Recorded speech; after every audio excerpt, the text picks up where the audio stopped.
Кто-то из папиных друзей, его бывших сотрудников, кто уехал в Израиль по каким-то каналам, переслал папе в подарок, как раз к Песаху, Мгм.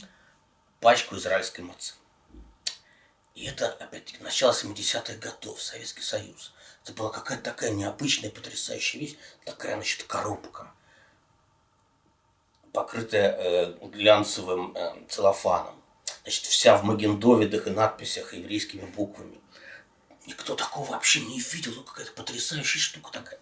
Ее даже нельзя так открыть и есть. Как же так может так вот открыть и есть? Это такая потрясающая вещь. А тут нас как раз, значит, пригласили на седер к Льву Михайловичу, значит, эту религиозную семью. И у нас такой подарок есть. В общем, какая-то такая потрясающая ситуация, которая, видимо, в семье так очень активно обсуждалась.